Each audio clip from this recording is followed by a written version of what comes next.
So, good afternoon. I want to thank very much Professor Indrajit Roy for coming and presenting a lecture at SEBRAP. It's an honor and a pleasure to have you with us. Professor Roy teaches global development at the University of York. He studied the politics of global development from the perspective of the southern countries and state-society relations, looking at poor citizens' political subjectivities with an eye on new development futures. His work is original and stimulating, as for example, producing collaborative ethnographies among socially excluded people in Mumbai, London, and Paris, or researching state-society relations that underpin infrastructural corridors projects in India and Brazil. And we worked together in some part of this project.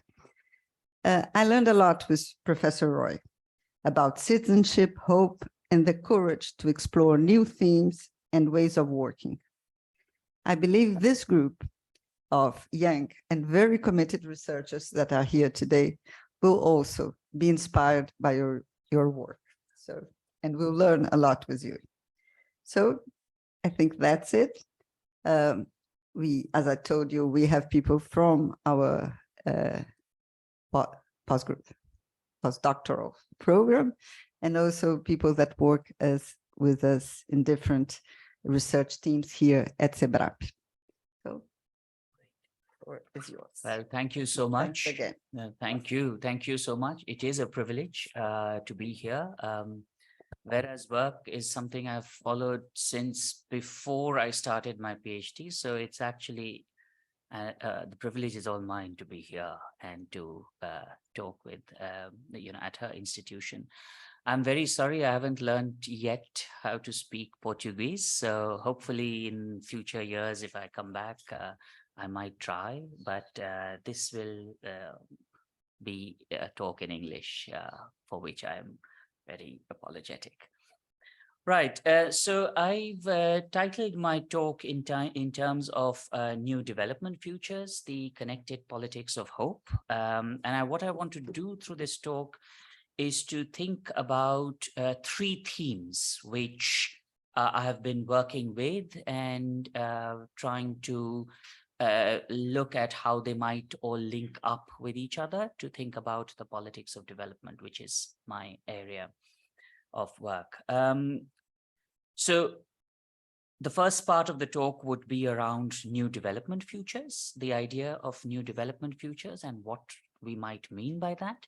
The second part of the talk would be around the idea of connected politics. So thinking about connected knowledge and the way in which we might think about how knowledge is produced about development.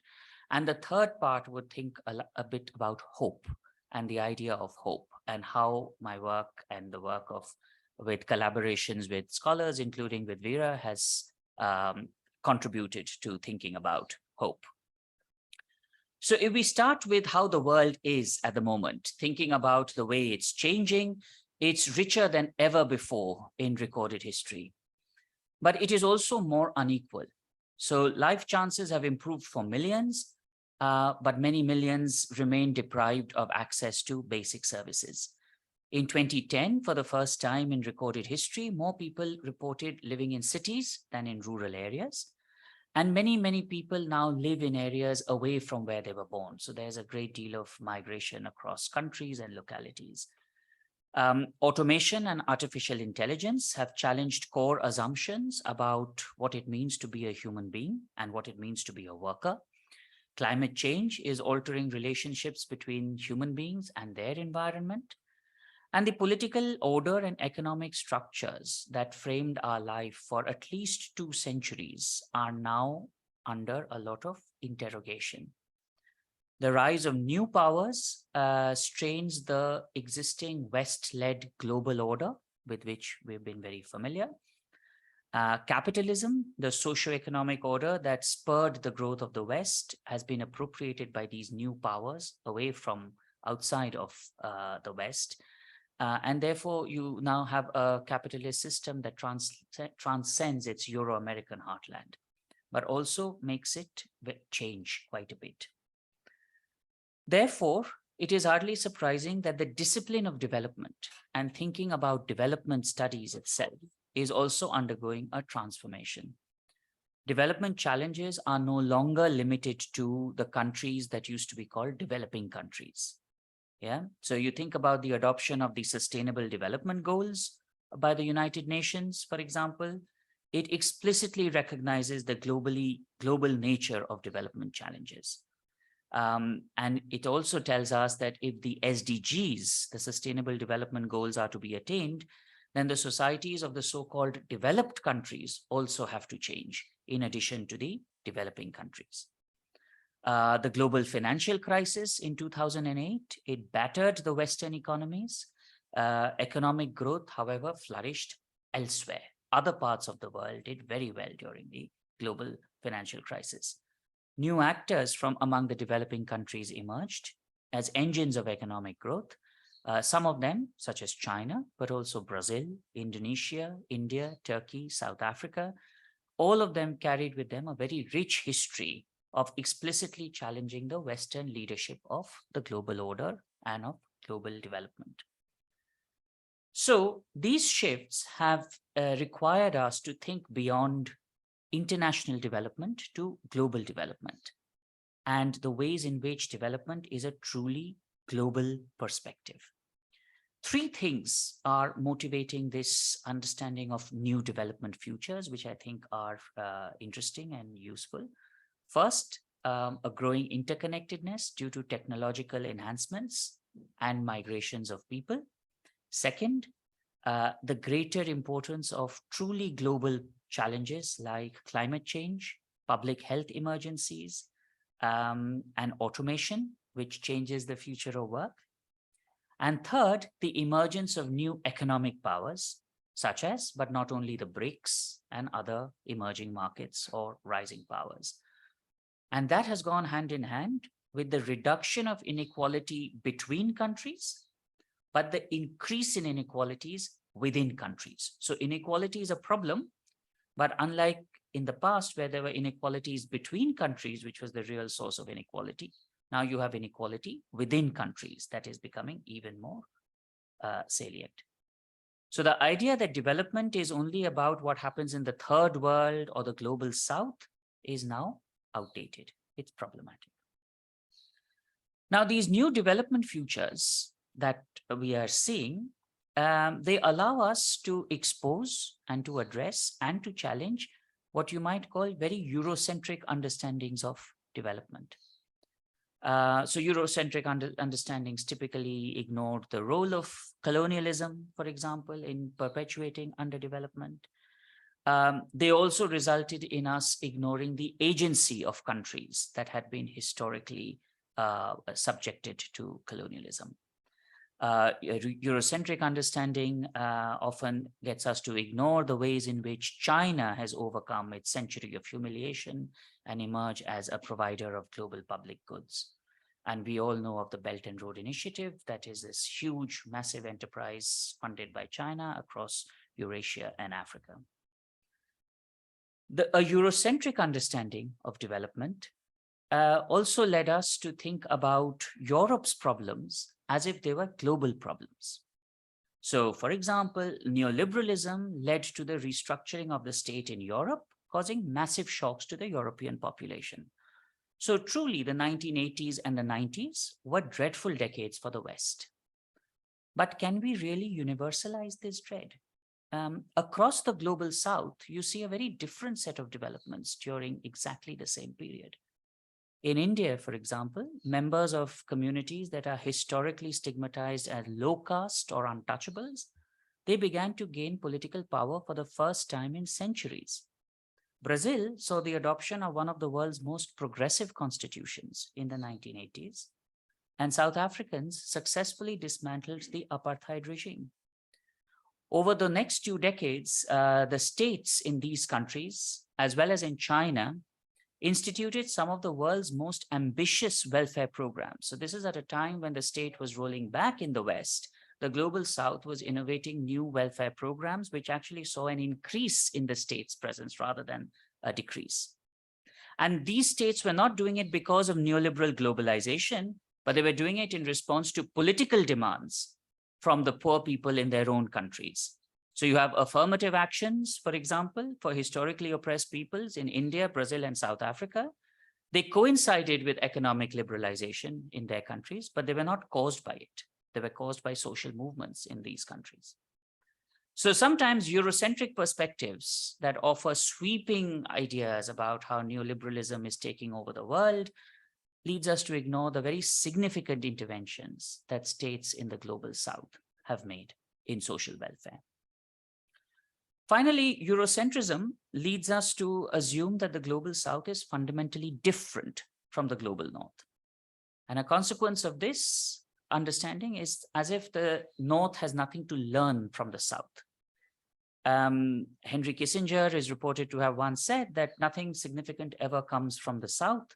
And he drew an arc from Tokyo to Washington via Moscow, Berlin, and London and said that there's nothing happening below this. Everything, all the action is above this line. So Eurocentrism segregates the global south as if it were a place to experiment for the global north. And it erects a hierarchical binary between the north and the south. And it's that kind of binary that allows countries like Haiti, like Afghanistan, like Nepal to be considered basket cases that must be helped or protected, but that ignores the central contributions of these societies and other societies in the south to the making of the modern world. So if we were to adopt understandings of development as freedom, as Amartya Sen or Mehboob Haq, who were, by the way, people who were trained after all in the global south, then maybe we should think about Haiti, Nepal, and Afghanistan as progenitors of development, as the forebears of development, not its projects or victims, because ideas of freedom emerged in these societies, quite well back when they were struggling against colonialism. So the study of development as a global challenge, rather than a series of experiments on the poor people in the global south, allows us to overcome Eurocentrism that has for long been part of the discipline.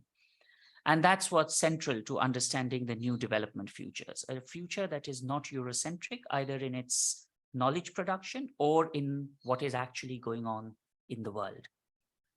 And I'm therefore quite inclined to think about the idea of global development alongside the emerging field of global studies, which is a multicentric field which views global concerns from diverse perspectives across the world, rather than from the very powerful capitals of the richest countries in the world. So now such a multicentric perspective does not replace Eurocentrism with Sinocentrism or Indocentrism or Afrocentrism.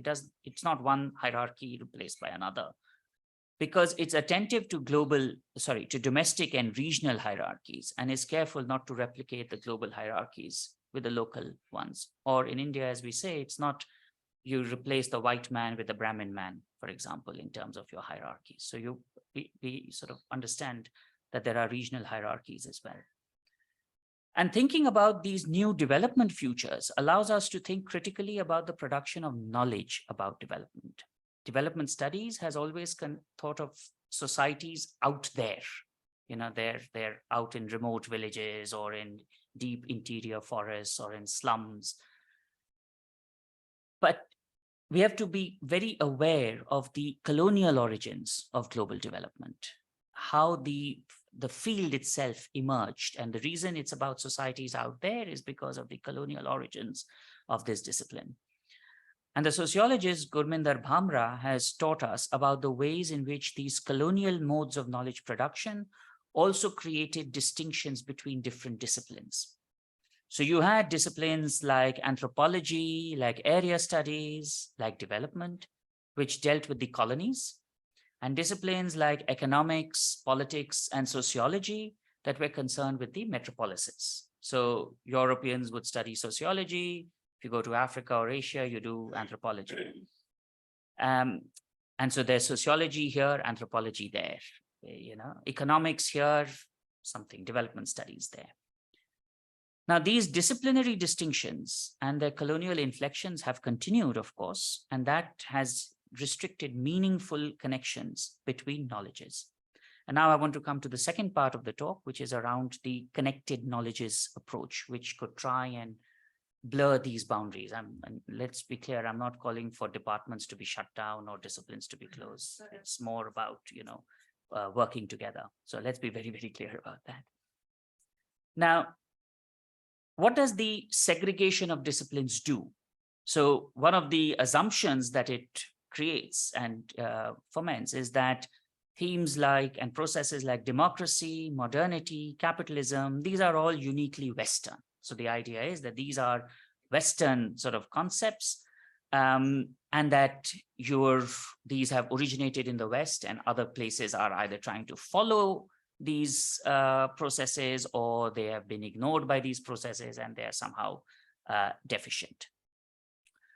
But in fact, if we think about connections and connected knowledges, and I'm thinking about the connected histories approach, for example, then the separation between the West and the East does not really become so evident. Because historians of early modernity will tell you, ideas of capitalism, democracy, liberalism, ideas that we today associate with Western modernity, they in fact emerged as a product of connections across different geographies. For example, we now know a great deal about the role of African influences in the making of Hellenistic civilizations, Asian and African pioneers in the making of capitalism, and of course, the importance of Haitian rebels in innovating practices of liberalism. So how can we say that liberalism, capitalism, democracy, these are only Western or Northern values, whereas in fact they emerged in conversation? Now, one is not saying the other way around, that these ideas were Southern ideas which were then taking over from the North. Let's be clear about that. We are saying that these ideas emerged in conversation with each other. But what this kind of segregation of knowledges has done is three things. That one, that the colonial and racist hierarchies of power, subjugation, and inequality that produce these knowledges are never really out there. They're never really interrogated.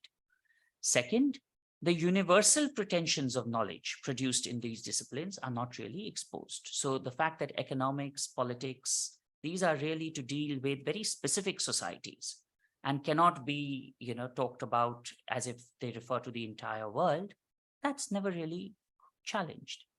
And third, the Eurocentric knowledges produced by these scholars of the North, as if when they're writing about England or France or North America, they're writing about the entire world, that's not really challenged. Now, we do have alternate perspectives. We do have other ways of thinking about knowledges. So there is, in recent years, lots of scholars have written about Southern theory and how theory from the global South might offer a way to think about these connections. And I respect a lot of that work. And they've made some very valuable advances in thinking about theories from the global South. But even then, they neglect the connections between the South and the North. And they end up essentializing the South. So there are certain ideas that come from the South because they are Southern. So thinking about community living is a very Southern thing, for example. I mean, of course, there's community living in the North and the South, just as there's individualistic living in the North and the South. And you need to understand the circulation of those ideas rather than say, well, these are ideas from the global South. I remember when we first came to England back in 2008, there were all these Occidental ideas about England is such an individualistic society. I'm from India, by the way. So I came from India. And England is an individualistic society. No one cares about family, community. And of course, we came in October. By December, you had Christmas and the entire city shut down because people were with their families. So to think that family values are something that only matters in the South, don't matter in the North is it's obviously false. And it's a falsehood that has been perpetrated by, certain theorists, and others have very happily taken it over. So I think a connected knowledges approach gets us to think beyond these binaries of North, South, Orient, Occident, and to think about ways in which people actually, have developed ideas together. And of course, in this approach builds on existing post-colonial approaches, which look beyond these Eurocentric binaries and look at how knowledges are really produced together.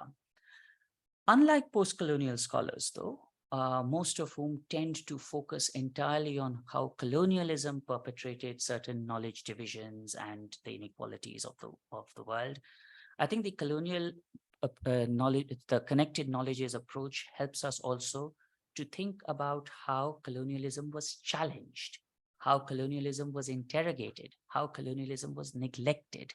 And I think here there's an important distinction to draw between the approach that I'm taking in this paper, thinking about the connections, and from the post-colonial approaches. So I distinguish this approach from a post-colonial approach because while post-colonial approaches think about the legacies of colonialism and how those legacies have continued, what I'm interested here and what I think looking at connected knowledges and new development futures helps is to think about how legacies of colonialism are overturned, how those legacies are resisted, and how change actually happens. We cannot think about China and India or Brazil and South Africa today as if those were the same societies in the start of the 20th century, because a great deal has changed. They may well be the legacies of colonialism, but each of these countries, as well as the others that I mentioned, have actively overturned the legacy of colonialism. And China today, some would argue, is actually playing that role itself. But that can be said about India, and I'm sure that can be said about Brazil and South Africa as well. So in thinking about these connections between knowledges, I want to also be clear that I am very appreciative of the idea by Fred Niaman-Jo around the order of incompleteness. So when we think about connections, one is not making the case that all our connections are complete and we know exactly what there is to know. Rather, we recognize that incompleteness is the normal order of things. Things are incomplete, we are unsure, there's uncertainty, there's ambivalence. And we need to therefore approach the connected knowledges approach and even thinking about new development futures from the perspective of incompleteness, or as Niaman-Jo says, the spirit of conviviality. So the spirit that not everything is known, that there will always be gaps in our understanding of the way the world is, and to an extent also to think about the very small scale, fragmented, tiny ways in which change happens, and not to look out for a revolution when it might come. I mean, people are welcome to wait for the revolution, but there are other things that happen in the meantime that are incomplete, that are imperfect, that require negotiation, manipulation, dialogue, deceit, betrayal, so all of this is part of human life, which we need to approach. And that understanding of new development futures and how it builds on a connected politics, connected knowledges approach, thank you, brings me to the third part of the talk, which is when I will start sort of thinking about the politics of hope and hopefully think about how we might take this agenda forward. So new development futures suggest that there is change, and the connected knowledges approach suggests that this change has happened not because of the World Bank's policies or because of state X or state Y decreeing change, but because of the negotiations and the differences between them. Now, scholarly approaches to thinking about change has also got us to think about hope. The idea that that the change that happens is possible, that change is possible, and that change is a good thing, and one can think about working towards change. Now, hope has sometimes been associated with a passive acceptance of your lot and passively waiting for things to happen. Something will change somewhere and we can only hope for it. Others would say that, well, hope is about waiting for just a future as it unfolds, and you're waiting, and of course you have no really, claim on anything, or you can't really do anything. But the geographer Les Beck puts it, and we quite agree, like this formulation, that hope is an attention to the present and an anticipation that something unexpected will happen and emerge from its ruins. So there is the sense that something will change and that it might be unexpected, and that it's not necessarily known how we would how that change would happen, but it's likely to happen.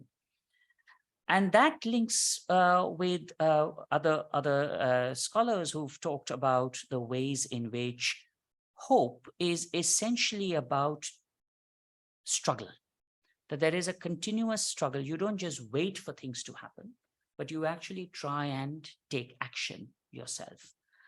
Paulo Freire very famously reminds us that the struggle for hope means the denunciation in no uncertain terms of all abuses. So as a sociologist of hope, Freire's work is quite interesting because he uses the term hope, but his hope is not the hope of waiting passively, but of an active struggle. So others have talked about hope being a rope, for instance, which is a shaman's trick, which, will materialize or not, who knows. But if you look at Bell Hooks, for example, in her work on teaching community, a pedagogy of hope, she talks about hope being linked to a basic trust in life that motivates that next step. And it's about believing that our families, our cultures, our societies are important and for whom it is worth living and dying. So whereas other scholars have talked about hope as a hindrance to action, Hannah Arendt very famously said how hope was the reason for the Holocaust, because people hoped that their lot will improve, and it didn't, of course, and that led to the ghastly events in Europe during the middle of the last century. Bell Hooks would say that hope is actually about confronting oppression. It's about challenging unequal relations of power. And it's about believing that despite the dangers of a present situation, there is a way out. And it's not just about believing that there's a way out, it's actually doing things about that way out. And that way out is offered not by caving in or giving up, but by evaluating the difficulties of the situation and realistically thinking about what can be done about it. And that next step could involve individual acts of sabotage. You sort of destroy things that keep the machinery going, or collective action where you get together with others and you put pressure on your local states or elites to make sure things happen, or other quieter forms of resistance. Not the huge sort of revolutionary movements that one might be expecting, but quiet forms of resistance that James Scott, for instance, talks about, or many other scholars in that wake have written about. And here I'd like to point to some of the work that we've done with colleagues around thinking about the politics of hope among people who are socially excluded and who've had to struggle quite a bit to get their basic acts together. Where I refer to work that I've done with colleagues in collaborative ethnographies, with colleagues in London, in Paris, and in Mumbai.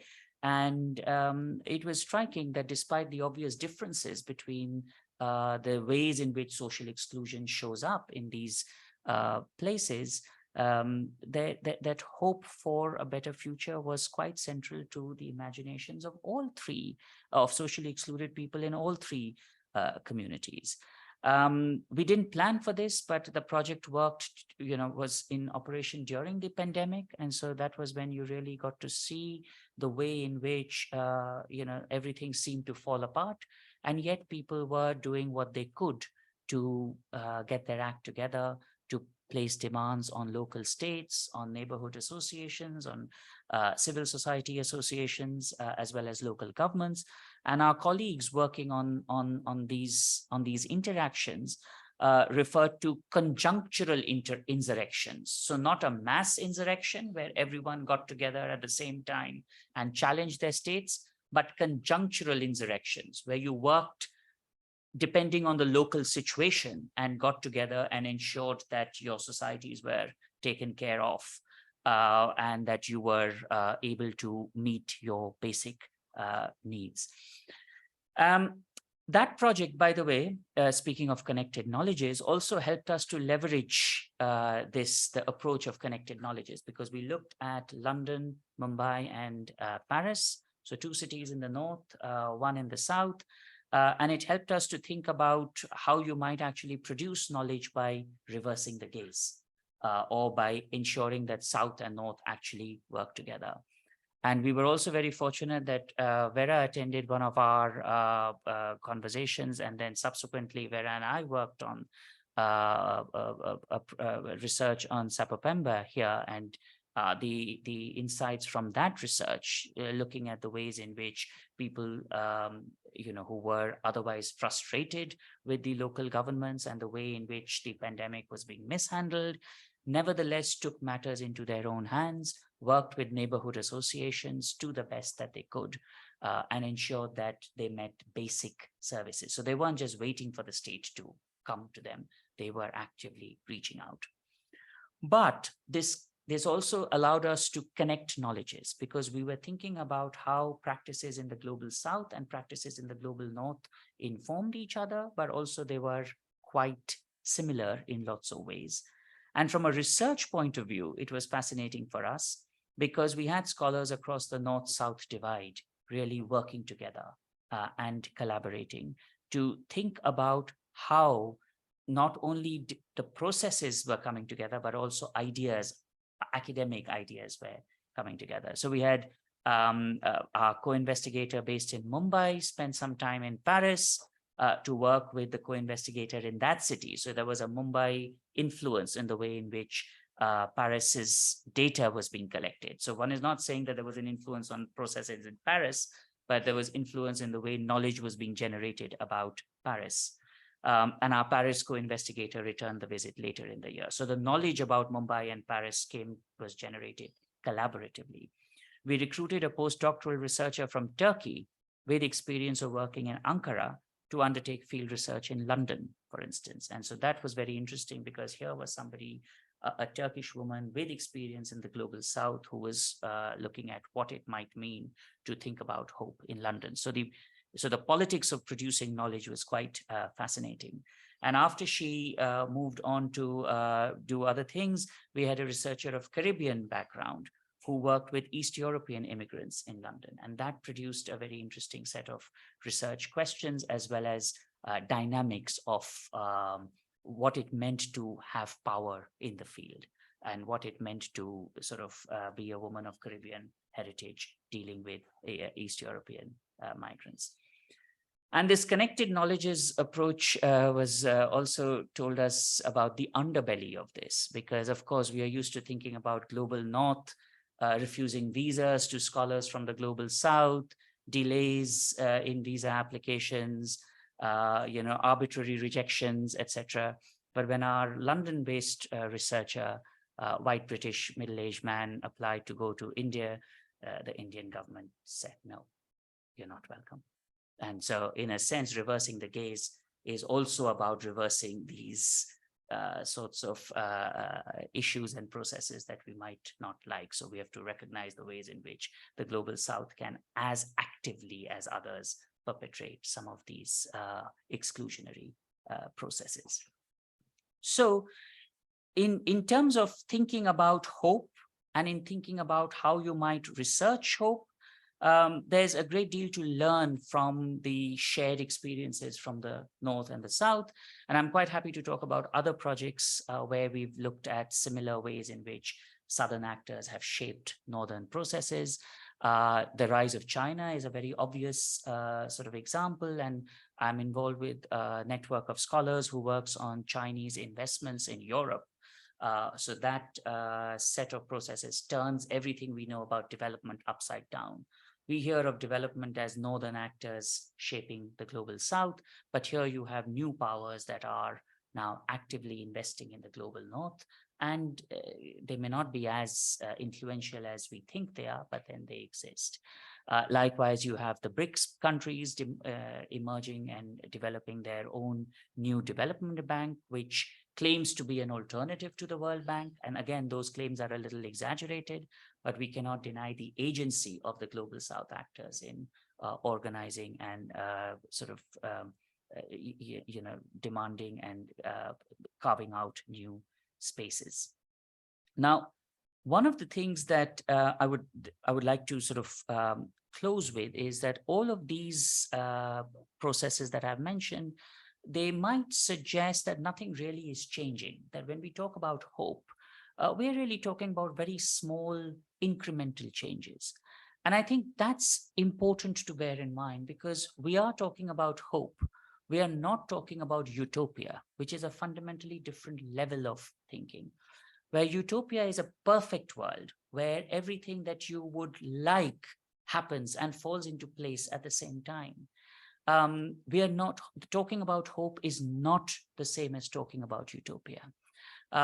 If anything, some people would say that all the great ideologies of the 20th century were actually based on utopian ideals, the idea of human perfectibility, whether it's liberalism, which sought to civilize people in the colonies, whether it's socialism, which sought to have the perfect society where everyone would be equal, or fascism, which pretty much some would say thought about the same thing, but with very ghastly consequences.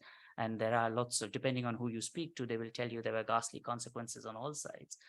But the point is that each of those isms was based on the idea that human nature can be perfected. The idea of hope is quite different. The idea of hope is that there is an imagination of a better future, but that imagination is always contested. But that imagination works out and results in very small scale changes, very minor changes, in fact, that may or may not produce the results that you had originally intended.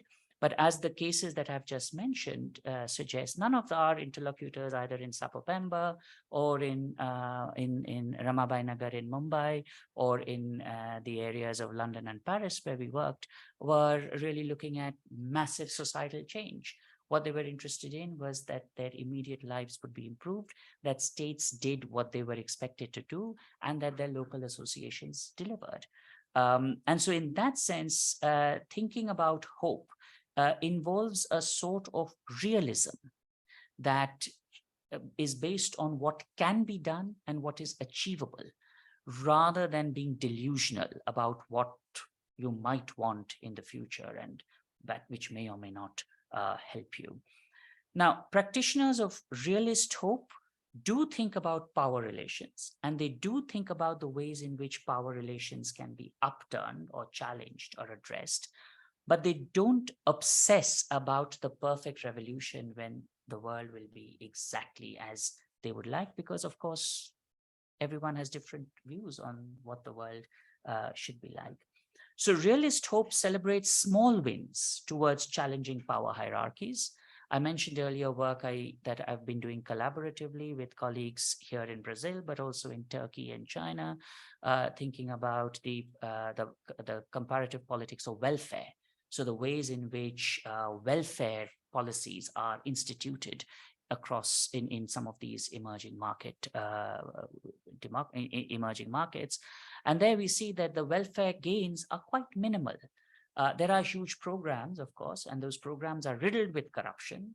There's a great deal of trouble in terms of implementing those programs, but those programs exist and they mean a great deal to the people who are able to engage with those programs.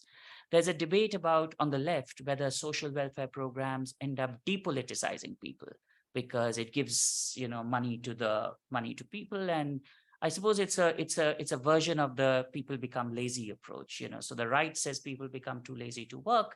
The left says people become too lazy to revolt, whatever, to do the revolution. So, but I think if you think about welfare and its realist, in a very realist perspective, and think about realist hope, you think about how welfare means things because it lets people get on with their lives, but also think about better futures, because of course it's always, when you get some, you think, well, this is not the limit. You can aim for higher.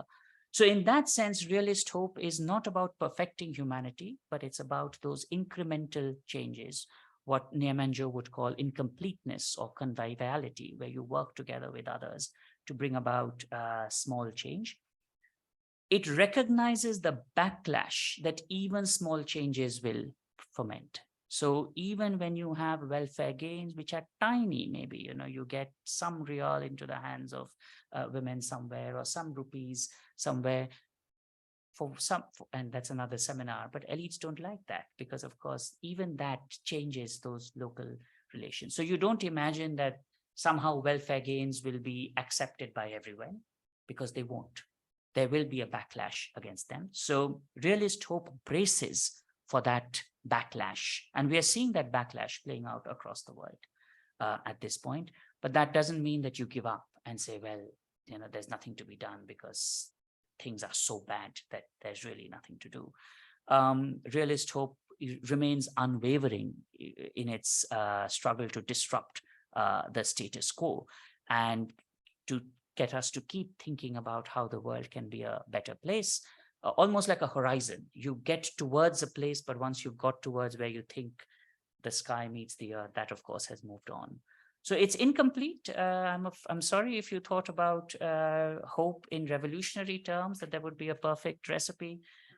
That's not what hope is about. And probably it's a good thing, because that is what makes politics so exciting. There's always something to look forward to, something that is indeterminate, not relative, that everything goes. I mean, there is an idea that the world can be a better place, and there are things that can be done to make it a better place.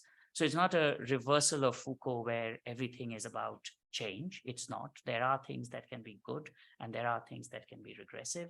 And you work towards the progressive changes, and you brace for the elite backlash.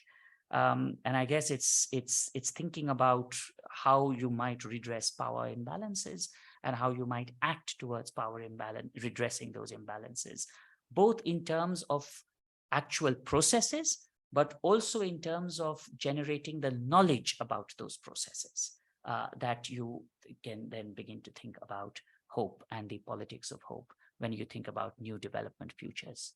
I will close with that. I hope that was stuck to time, but thank you so much for listening. Thank you. And if you don't mind, I'm going to take a picture of the audience, because it's my first time in giving a talk in South America. And so I really value this. No, that's fine. That's fine. I know. And then just say, so many people turned up. This is so good. No, this is perfect. I mean, I'm realistic. I'm not utopian. I wasn't expecting people to crowd round outside. But thank you also. Thank you. Yes. Yeah, you were telling me, oh, one person, two people like that. But thank you. Yeah, no, absolutely. Yes. Thank you. Lá de trás, você tirou? Okay. Não, acho que podia tirar assim, Léo. Well, thanks very much for giving us hope about the future, and also for coming. Very nice to have you here. And the idea is to have now questions about the presentation, and then we also will speak about projects, and things that we can do together. So, okay, please, Mia. Sorry.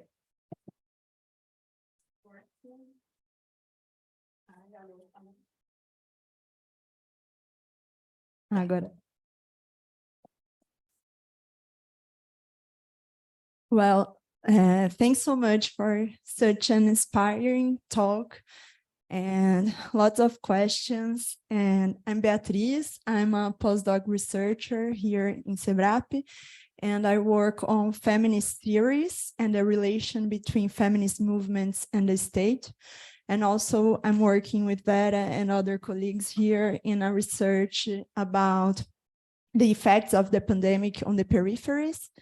So I have two questions or comments for this first moment. First, about the decolonial thought of the feminist theories, because you talked a lot about the reminiscences or the resistance of the colonialism in the societies. And I think all these researchers or theorists from the feminist theories, they are talking also about that from the perspective of the Latin American countries such as Brazil, Bolivia, Peru. But I don't know if you dialogue with this theorists such as Rita Segato, Maria Lugones, and all these theorists. And I don't know, what do you think about the debate about the difference between decolonial theorists and post-colonial theories? I don't know if this is a thing that the feminists, they made this point that the post-colonial, this concept shows the idea that the colonialism had over, and it doesn't, it continues in our society, and that the colonial theorists, they want to show that the colonialism is not over, it remains in our societies. But I don't know if it's a thing that you thought about. And the other thing, it's about hope, and it was very inspiring, this part of your talk. And I was thinking about the work of Bell Hooks that you bring on your talk, and I really liked her work too. I read this book about Paulo Freire that she wrote, and I really enjoyed this book. And last week, I just finished the other book of hers about love. And I wanted to ask you about the relationship between hope and love from the perspective of the work of Bell Hooks, because I think that they are connected, these both ideas. That's it. So we have some other questions. I think we put them together or one by one. It's entirely up to you. You're the boss, whatever you think. I'm happy with both models. Well, we can do two at a time, and then we go on. Please.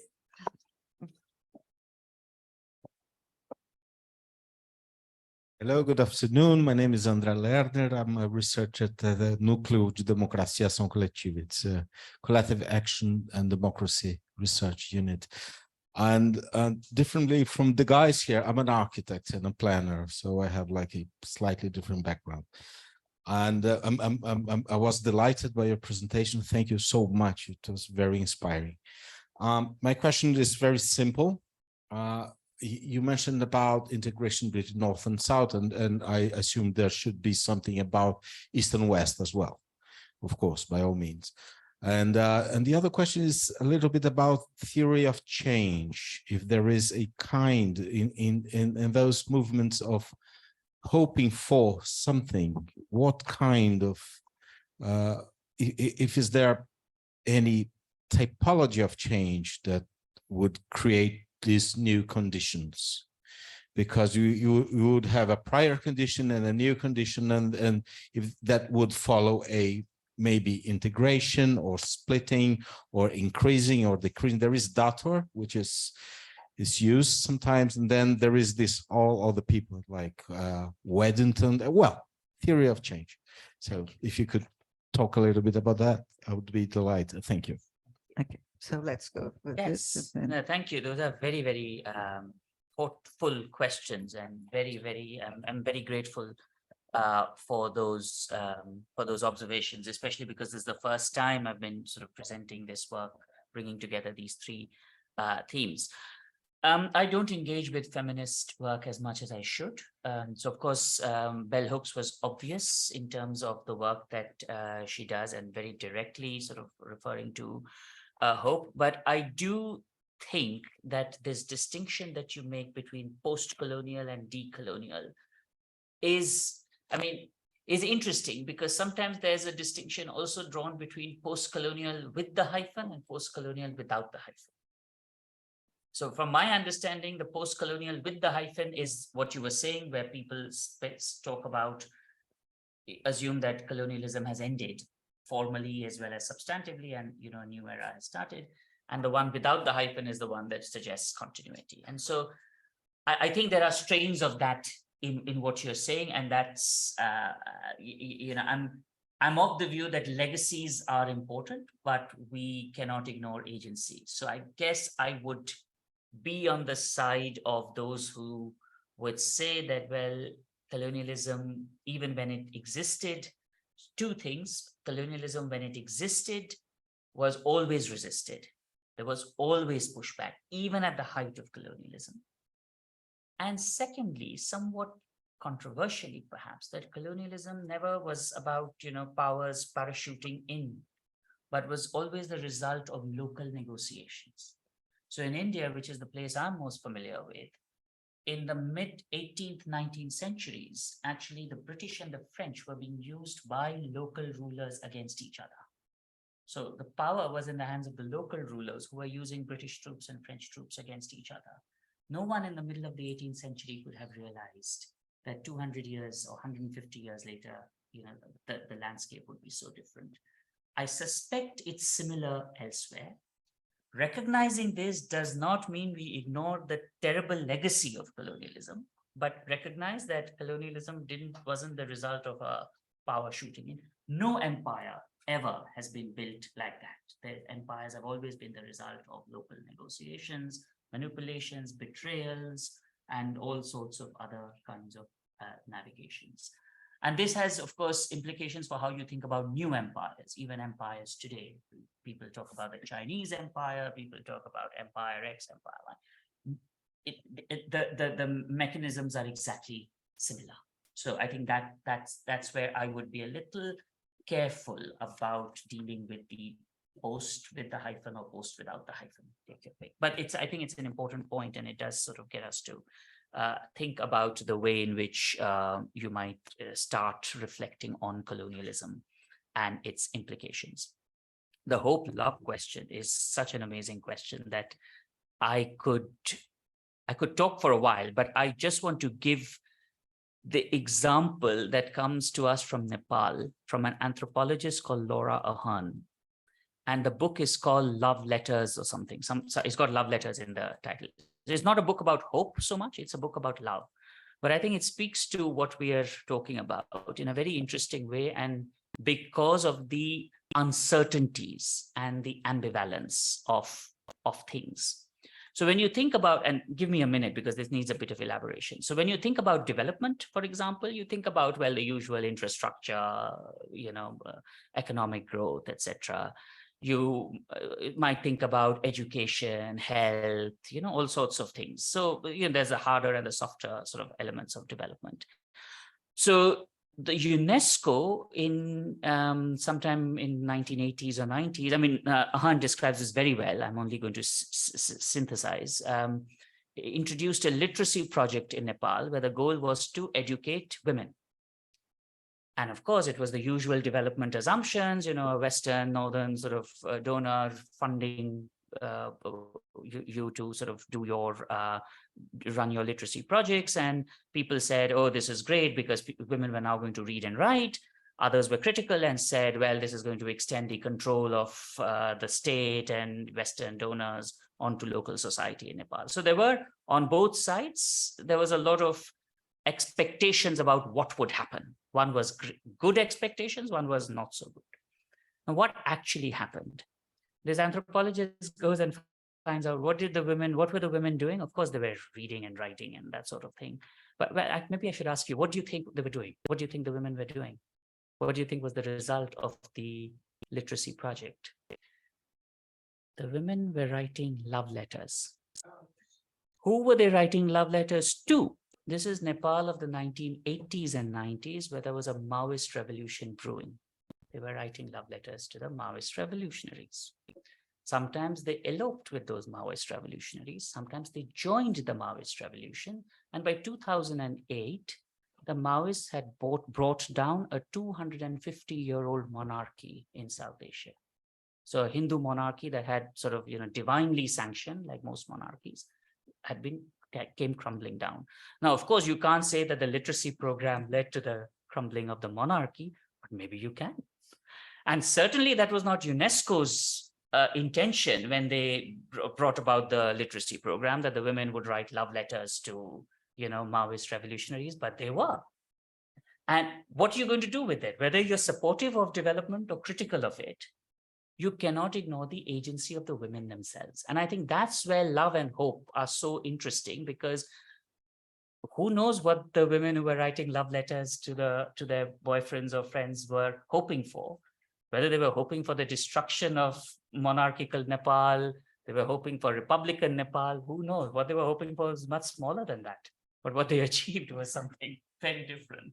So what I'm trying to say with this example is that the links between love and hope are, I think, very, very close, but also impossible to put down in a matrix, because we don't know what will happen. And that, I think, it's a beautiful question, because it gets you to think about uncertainty, and it helps you to think about incompleteness as an order that we need to embrace, and that can have these unanticipated outcomes. So sorry, I took a little long with that, but I thought it was Nice, an example. To your question, sir, no, I think you're right. I mean, the Northwest and, maps onto the East-West kind of divide.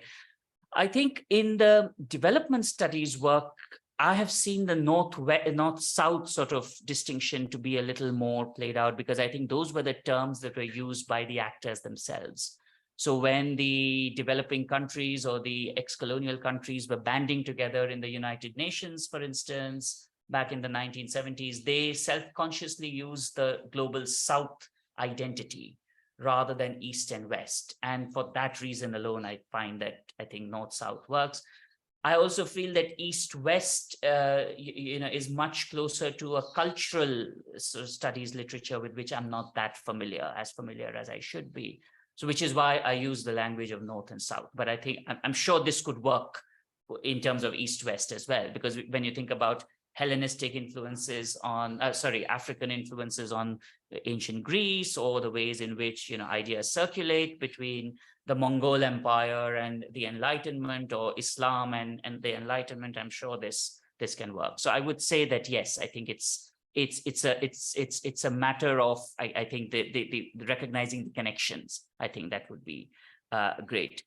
Theory of change. Well, I don't have a theory of change, and I do not subscribe to a theory of change, simply because I think, as you might have figured out, that I'm not a fan of grand theories of change that, claim to explain everything. So I suppose theories of change that would be incremental, that would be, that would think about small sorts of changes matter. What I do think is crucial to think, and here there's a bit of a distinction that we will need to think about, but what's really interesting to the thinking about hope is what sort of changes would redress power hierarchies. And there could be two ways in which you do that. One is you could address those at the very top and topple those at the top. But of course, that could mean that those in the middle then take over the position of those at the top and then perpetuate the same hierarchy. Or you crumble everything. But that is, I think, too close to the total revolution sort of model, which I'm not a fan. So I think working with alliances between, say, those at the middle and those at the bottom against those at the top might be the best way in which you think about change. But change also happens when those at the top align with those at the bottom against those in the middle, because they feel that the middle is becoming too pushy. And you also have the bottom aligning with the top because the middle is being too sort of pushy on them. So there could be at least three different ways. It's not a good answer to your very important question, but I would think about coalitions more than a theory of change, and what sorts of coalitions you might have in society, because society is, after all, about how you work together or against each other. And so it's those coalitions and conflicts that I think would be interesting. I suppose a combination of Max Weber and Karl Marx would be one way to think about change, but I'm no Marxist. I should be very, very clear about that. Thank you. Alex.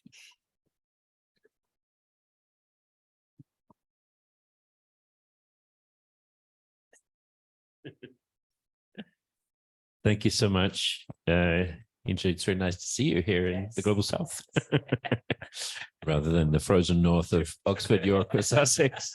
So I'm Alex Shankland. I'm a visiting fellow here at SEBRAPI, but I'm normally based at the Institute of Development Studies in Sussex, and I've been working with Vera and her team on a transatlantic platform project, which has, as you may have heard from Vera, been dealing with a lot of these circulations, and where we've just brought academics and activists from Toronto and Brighton here to Sao Paulo to learn from and be inspired by the periphery of Sao Paulo. So it was really exciting to hear this hugely wide-ranging, thought-provoking, hopeful discussion. And it's great to hear a fellow academic at an English institution talk in these terms about reversing the gaze and about challenging colonial framings. And I think it's an important moment to be doing it in the UK, because I was reading yesterday that Tata just secured the biggest subsidy ever for green production from the British government. So talk about reversal of power, right? So essentially, if the UK still wants a car industry when the automotive sector is going electric, it has to pay Tata of India, which owns Jaguar Land Rover, the largest car producer in the UK, to green its steel plant and its car plant, or we will have no industry, right? So then if you look at some of the deals that, colonial corporations, or even in the post-colonial settlement, the transnational corporations make with, in conditions of power asymmetry with nations in the South to extract their resources, you can see that that's a reversal, right? So this is an exciting moment to be thinking about these reversals from the point of view of a submerging power like the UK.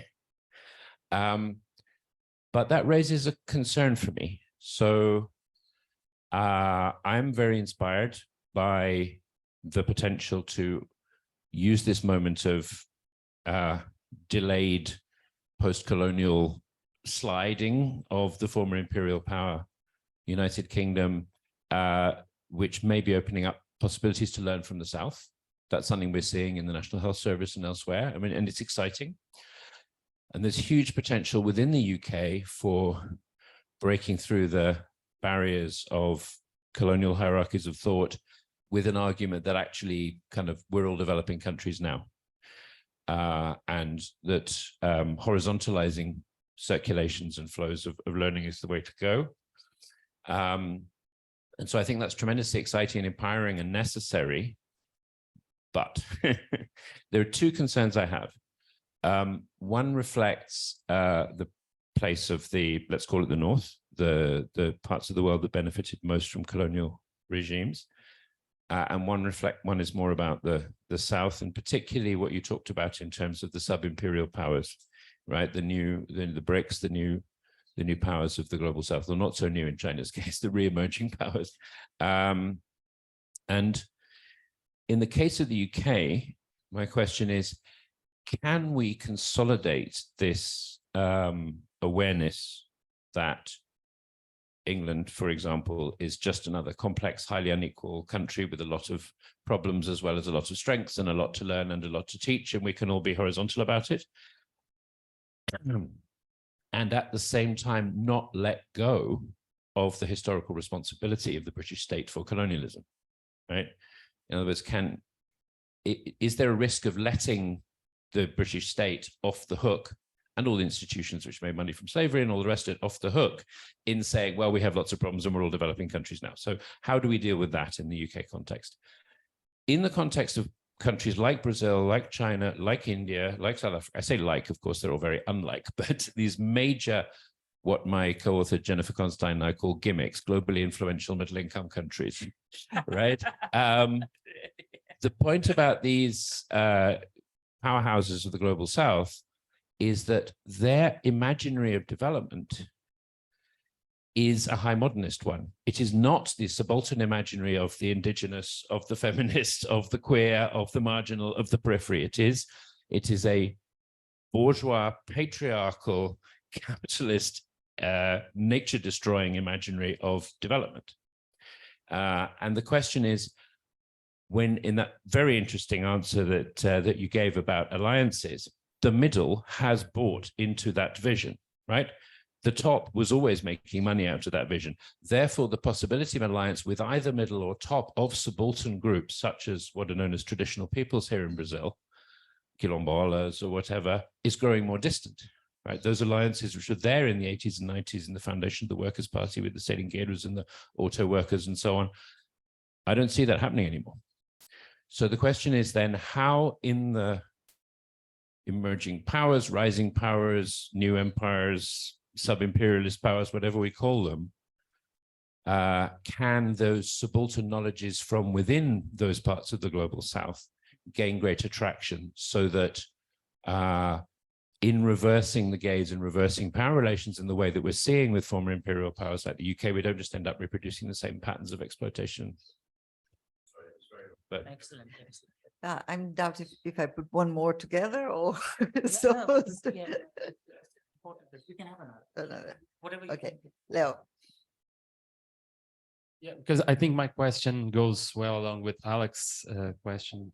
My name is Leonardo Fontes. I can say I'm between jobs. I just finished my postdoc here at SEBRAP and I'm about to start as a professor at Unicamp. So my question, I have some questions and some observations. I think it was very interesting and made me think about lots of things. But the first one that has to do what Alex mentioned is the idea of development, because you made a very important critique on Eurocentric view about lots of things, about liberalism, capitalism, etc. And I think development is one of these ideas that comes from the United States or from Europe or from the West or however, or from the North, however we call it. My question is, can we think about a development that doesn't come from this Eurocentric view? Is there a post-colonial or decolonial way of thinking about development?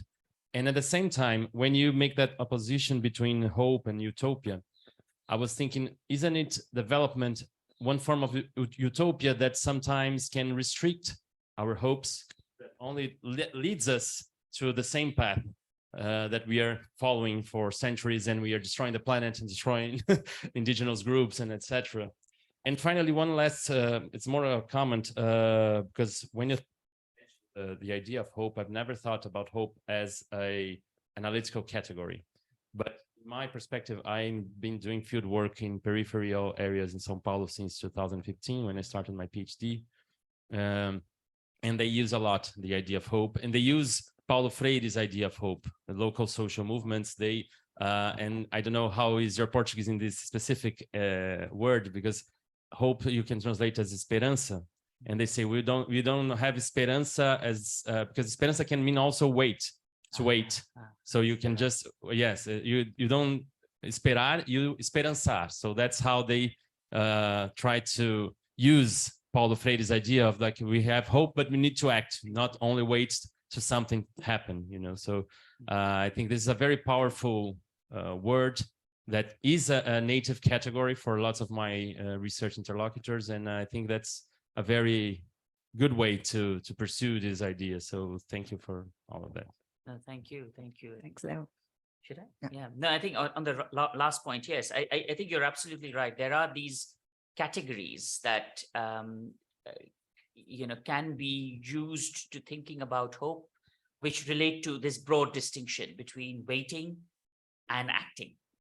And those who have been a little skeptical of hope have taken the approach that hope is about waiting. And Hannah Arendt, and of course, one can understand why and how that came about. But there's a great deal of acting, or there's a great deal of action that's also something that hope entails, which I think emerges a lot from communities such as the ones you're mentioning, who don't have the luxury to be, critical of the world around them, but have to get on with doing things. And they cannot, either wait or say, this is all, a result of X or Y or whatever. But okay, it may be the result of whatever, but we have to get on with our lives and we have to make it better. If not for us, and I think here the category of the future is also sort of something that we cannot ignore, if not for us, but for our children, for the next generation. So I think that you're absolutely right. There's a great deal to be, gleaned from, I think, different understandings of hope, which are locally situated.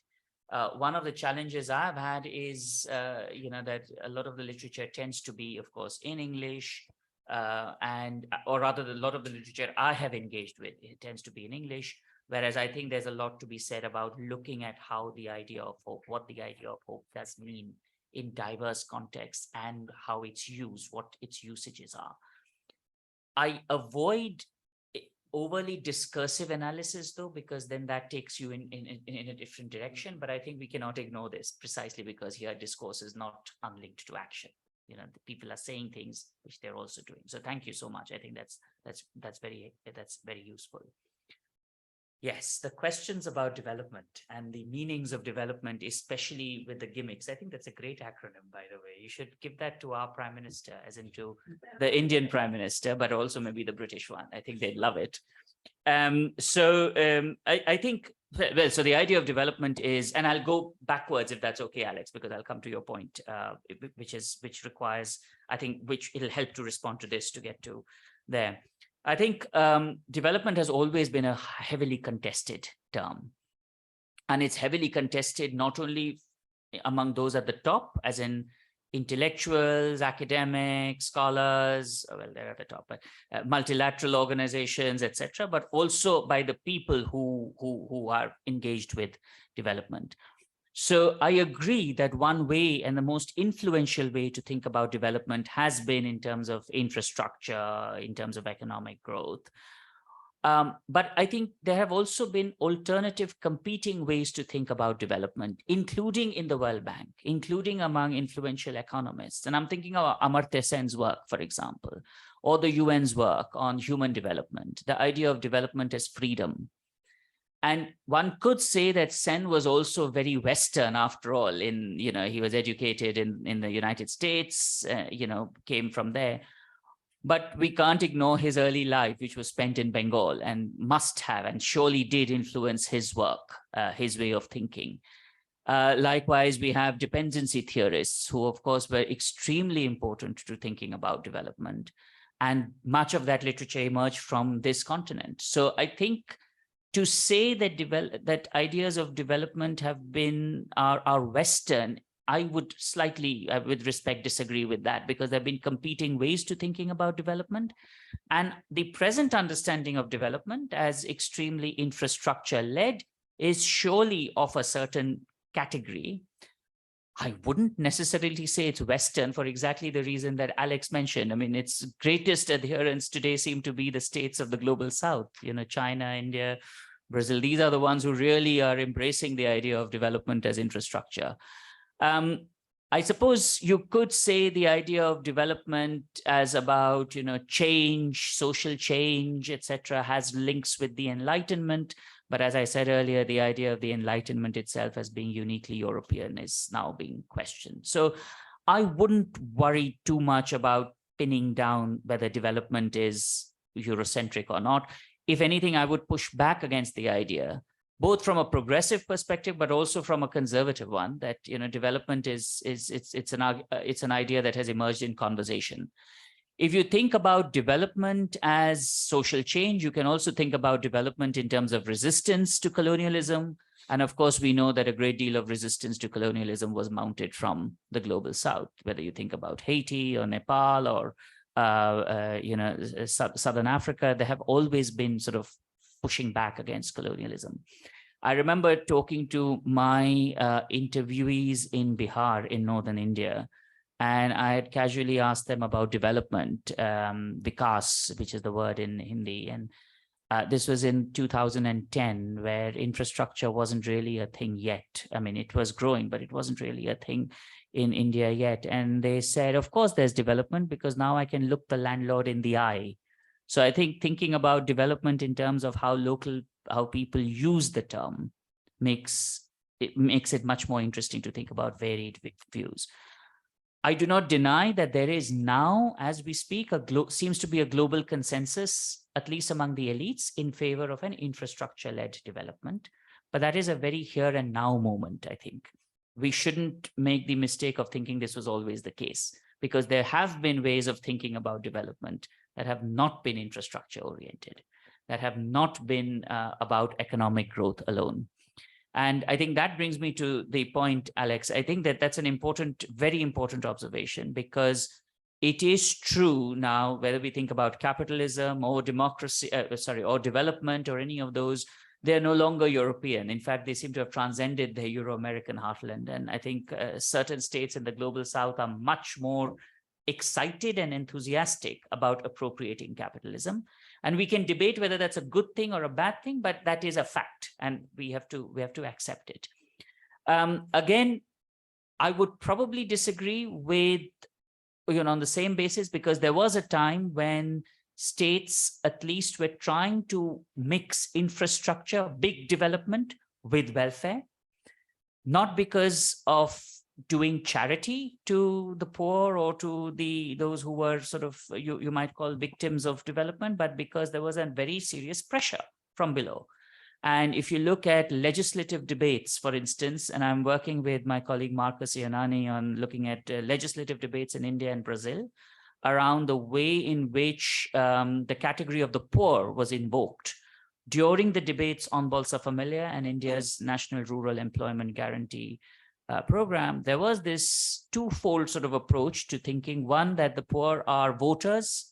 You need to, as political parties, we need to respond to them, but also the worry that there was violence brewing because of inequality, and that there was a fear that the state may not exist anymore. There may not be any state to develop if, that violence was not contained. So in a way, I think there was a way of thinking about development in terms of both infrastructure and welfare. What we seem to see today is the welfare bits dropping off and infrastructure sort of being central. And obviously, there's that negotiation that's going on. There's that contest going on, which I don't have an answer to, but I think there are forces that will recuperate. They seem to be, a bit sort of out of their depth now. But again, as this country has shown, neither is democratization to be taken for granted, nor democratic backsliding. I mean, apologies for those political science terms, but you sort of, this is a contest, and it's a contest that it's a struggle that will have to be organized. Both sides have to, or all sides have to be organized. So I wouldn't give up yet. But the bigger question about the gimmicks replicating those at the top, of course, exists. And I think that is the response exactly, that those at the middle, and this is the paradox, I think, of social change, that those at the middle, whether in the global hierarchy or in national hierarchies, are the biggest challengers to those at the top. But then they, of course, also try and step in order to take over. And my response generally has been that may not be such a bad thing, because at least there's a shakeup of the system. And that shakeup is necessary. And one can hopefully expect that those who have been displaced from the top will make alliances with those who are sort of also, trying to move up in order to push against them. Incremental, very slow, but that's likely to not be something I would give up on. And I think on the question of the, the subaltern communities who, are the biggest sort of, who confront the consequences of the infrastructure-led development, I think what's interesting is that the sorts of alliances that they've been able to forge transnationally is not to be scoffed at. You would have imagined these were voiceless communities with absolutely no, say, but they may not have a say, but they have a voice. And that voice has been sort of amplified by lots of groups and individuals and activists across. And one of the reasons that states at least in India, which is the country I'm most familiar with, but also perhaps China, and maybe it was true for Brazil, at least till last year, one of the reasons that these states are so paranoid about international organizations is precisely because of those alliances. And I think that alliance, you could say, well, these are bleeding heart liberals who have been displaced from their erstwhile position of privilege. So what? It's helping. So I think I wouldn't condemn those bleeding heart liberals. I wouldn't embrace them or support them, but I would say, well, this is what politics is about. Of course, bleeding heart liberals will support those who they can form alliances with, so that those who have displaced them can now be put into a difficult position. So I think that's what makes it interesting. Again, it's not to take either side for granted, but what matters is these sorts of alliances. And it's not that the bottom can't or doesn't make alliances. They do that all the time, both within as well as outside of their national boundaries. And I think that's what to look out for. Yes, in terms of greening development and all of that, as I mentioned when I talked about the visa sort of question, the Indians or global South states can be as brutal when it comes to reversing the gaze and sort of do exactly the same kinds of policies that they criticize the northern states for. In fact, they might even have perfected it and done a better job, because in the Indian case, they would say, well, now we are sovereigns. And last year's case was quite interesting, because I think it was in retaliation for lots of Indian citizens who didn't get visas to Britain over the summer. So India retaliated during the winter, of course. So, well, that's politics again. You don't have to be a fan of the present Indian government to say, well, that was bound to happen. Okay. So we are, Teresa, please. We are.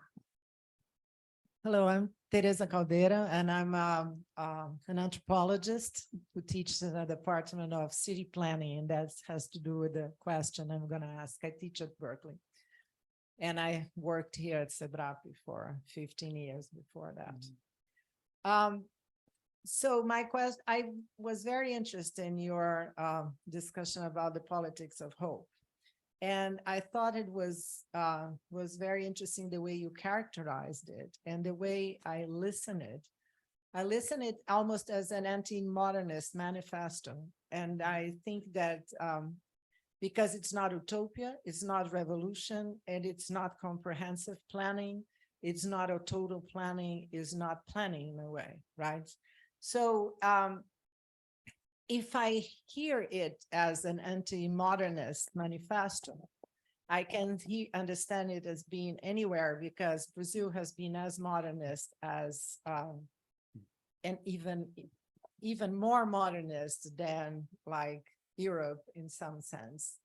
So what I don't get, and I would like you to talk more about, is how, and development to me enter in this package, because development as comprehensive planning, as utopia, as revolution are all part of the same package.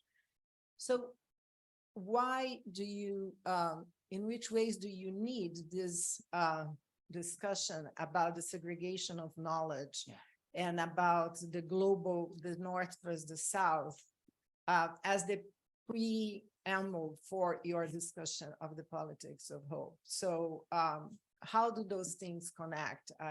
That's what basically I would like you to talk more about. Oh, I also have one question. Is there any other questions? Yes, there is. So we will do a final package. Okay. Hello, Indrajit. That's fine, sorry. That's better than what I've heard, yes. Indrajit, so the D is Indrajit. a light D, yes. I'm a postdoctoral here in SEBRAP. Also, I actually use the idea of hope in my PhD dissertation. And I like the idea, though I think I have a general question to you, which is, I started to study the idea of hope because I felt that sometimes when I'm mostly in urban studies, in general urban theory, that's in urban sociology. I felt that in that field in Brazil, we have always this specific idea of future, because I think that the idea of hope is related to the idea of future and also to the idea of temporalities in general. And I felt that sometimes when you think about cities in Brazil, and mostly in peripheries, we have this normative idea of how life should be, city should be, and work should be, and the worker should be. So I feel that how can we study hope and not turning it into a sort of normative project that we are not realizing that we are doing? So this is a first question. If I'm asking you if this is a question that you're thinking about. If so, if it's not, how can we think about doing, for example, because sometimes I really feel that actually when I was doing field work, that sometimes we really do not know how people are making their lives and how they imagine future for themselves. How different sorts of new generations, I feel like, for example, I work mostly with new generation, mostly almost 30 years old. from the peripheries of Rio de Janeiro. Mm. And I feel that sometimes they're making this specific diagram of how life should be that is really different from the idea of progress, the idea of the development, and the idea of the proper job. There was this paper also from of James Ferguson and Tanya Lee that discussed this really similar discussion that you're doing. So my question is, how can we go back to think maybe those deep ethnographies to think about maybe a different type of normative project? I don't know. Beautiful question. Yes, thank you. Hello, everyone. I'm Marcos. I'm a research assistant here in SEBRAP, Afro-SEBRAP. My question is, here in Brazil, we have a strong movement of evangelical churches in the peripheries, and they give this abstract and sometimes very concrete hope to the poorest. And I would like to know, in institutional terms, where you see those models of hope in the institutional politics. I mean, I would like to know if you have any models or agencies or groups that you see that they put this in action. Beautiful. Thanks. Thank you. So my final question here, it's not really a question, it is. Last week, Maria Hermínia was presenting in a panel at IPSA with other social scientists of Latin America, and they were speaking about the loss of the big utopias. And after the session, I was thinking, well, but I think that really it's lost. It's a lost game. We need to think differently. And it seems to me that your idea of hope brings something, you present it as an alternative path, that you really can do it much more like modern physics, no? That is much more fragmented. But my difficulty with this idea, that I think it's a promising idea, is that okay, as people, and hope works in the short term. No, it's a kind of learning by doing process. No, you have hope, it works, it doesn't work, you believe, you don't believe. But we know that we need to balance short-term ideals and long-term ideals. And how do you manage this in your thought about change and power and all that? So, as you see, a lot of questions. Yes, no, this is Thank you. brilliant. Yes, thank you so much. And I think each of the questions is very thought-provoking, which I may not have, fully fleshed out answers to. So I think it might again help to go back, if that's okay, because that'll help to respond to your point as well. So yes, I mean, hope is the way one is sort of thinking here about hope is not utopian. In fact, some would say that hope is born when utopias die, because you don't have those large sort of ideas about change or the direction of change, but those models have failed, or they've failed you at least, and therefore you're sort of thinking about those small ways in which you can make do. So I don't even think that it's a question of balancing the short term and the long term. It's about making good with what you have, but with a view that there is a way to lead a better life, that there is an imagination. That imagination may not be our imagination of what a good life is, but there is an imagination nevertheless. And I think, therefore, my very sort of response would be that hope is essentially about looking at next steps.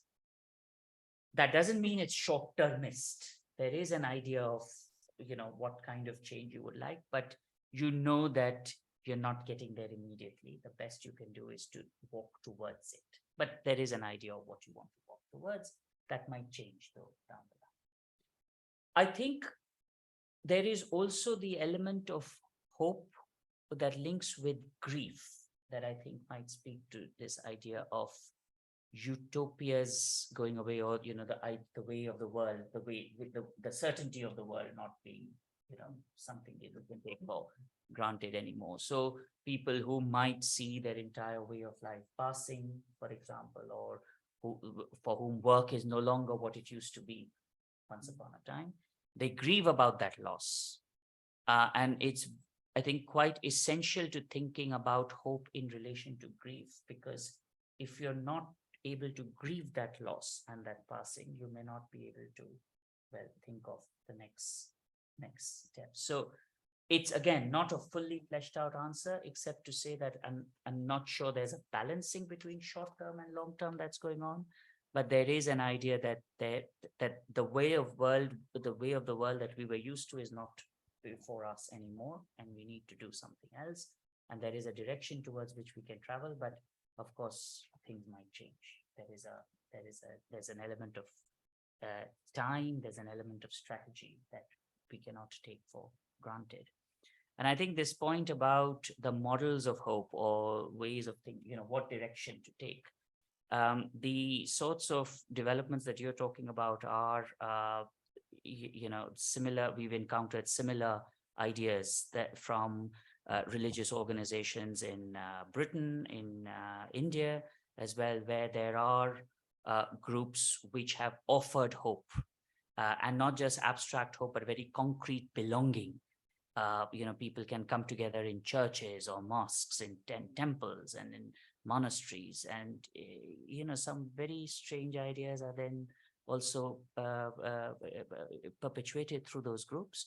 But there is a sense of belonging that is forged. So I am not sure there's a model of hope, except that if that sense of belonging does make you able to cope with what you have and then think about what's going on, you might think about that not necessarily as hope, but as a strategy. I think in terms of defining hope, or in terms of thinking of hope, there is an element of, does this redress power imbalance? And if it doesn't, it's other things, but it may not be hope. So I think that comes to the normative dimension. I have a normative dimension that may not be the same as the normative dimension of our interlocutors. But that would be one way in which I would sort of map out the difference, at least, and recognize that there were people who hoped for X or Y or Z, and they found it in evangelical organizations or Hindu sort of faith groups, or in Islamic sort of seminaries, or in other church-based groups. So religion was central to hope. I mean, the link between hope and religion, of course, has been well discussed in the literature. Some have said it's the opium of the masses, so let's not go that route. Others have said that's what really gets you, to think about change and think about it very positively. Like I said, if the way I've sort of thought about hope, if there's an element of redressing power imbalances, then I think that would probably be something that I would, include within thinking about hope. All too often we see, or we are inclined to believe that if there's religion involved, it really is perpetuating the existing power hierarchies. I'm not sure that's true, because among many Dalit communities in Mumbai, the historically oppressed groups that were called untouchables, they find Buddhism to be a religion that they can embrace because it challenges the hierarchies of Hinduism.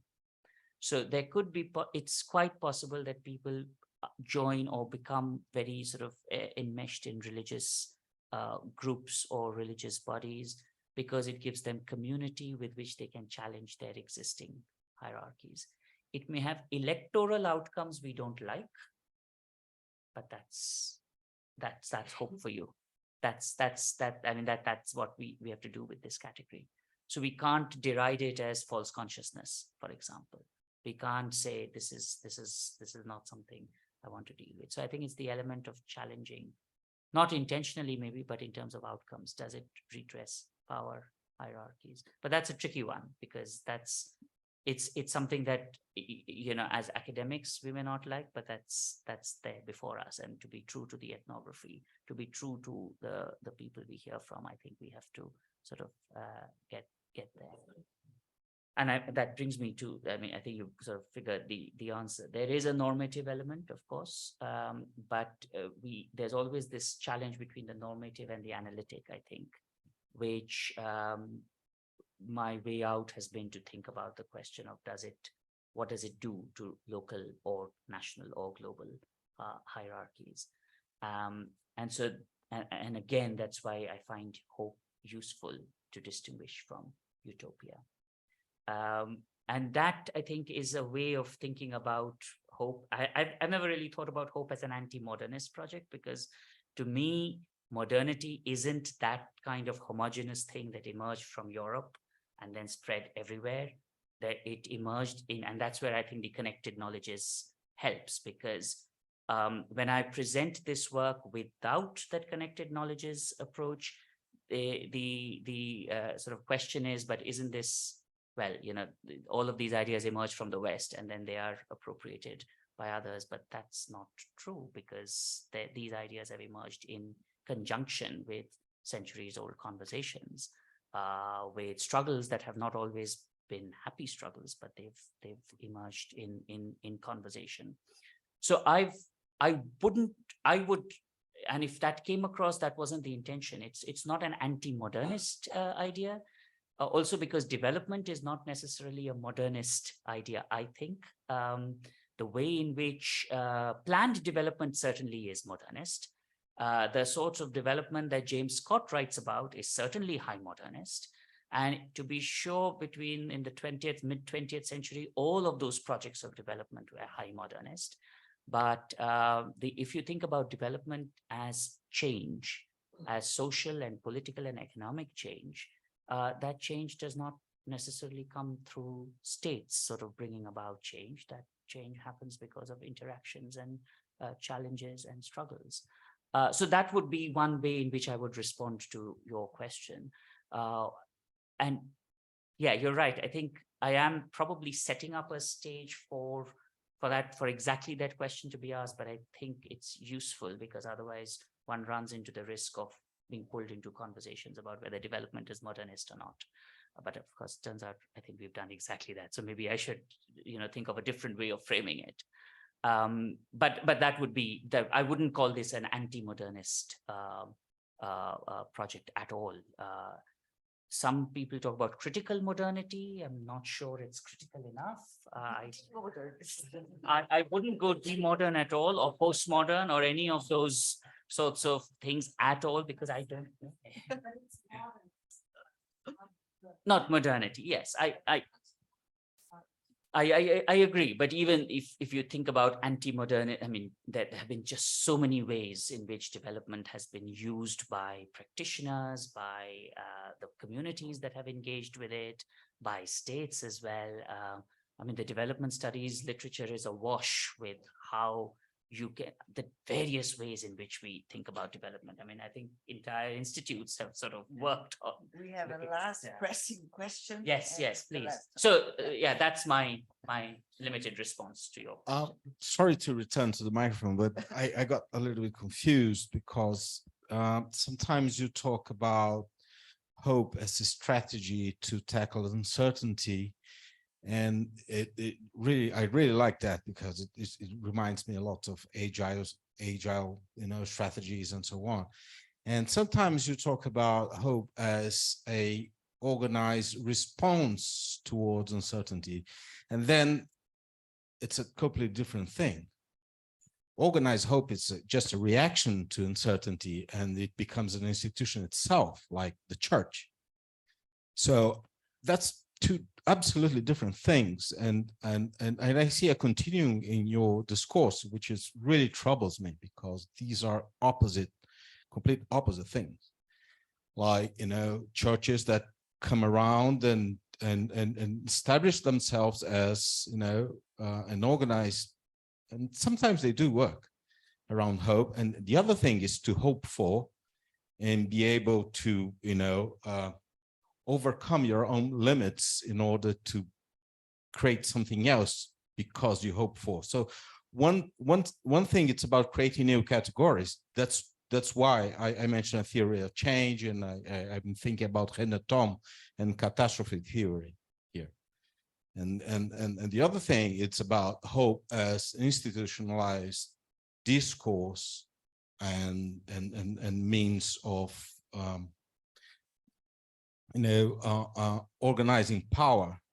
So I'm troubled. If you could help me with that, I'll be That's an easy one. Can I respond to that? Very wonderful. That's an Thank easy you. one. Thank I'm looking at hope more from how people respond to those who try to organize it. So of course, churches will organize around, discourses and offer you hope. But I think the question is how, and what I'm responding to specifically is how do I respond to a church which comes and offers me hope? And I say, yes, that's fine. It'll work for me today, this morning, because I've had some very troubling news or whatever. By tomorrow morning, I've moved on to other things. I mean, I'm being flippant here, but that's in a way, it's one strategy among many rather than something I totally buy into. I think that's the way I would sort of respond. You cannot ignore the sense of belonging, but belonging itself is, people make meanings of belonging every day and in different ways, which you cannot predict today. Okay, that was Oh, thanks very much. It was a very vivid discussion. I think we could have 5 minutes for coffee. I would take some biscuits that I have upstairs. And then we enter the research projects discussions for those that would be interested in. Okay. So thanks very much. Thank you. Thank you so much.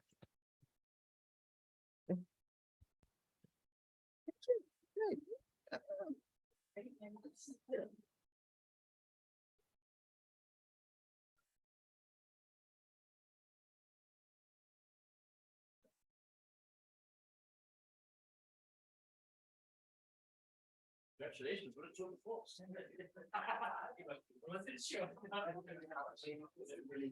Thank you.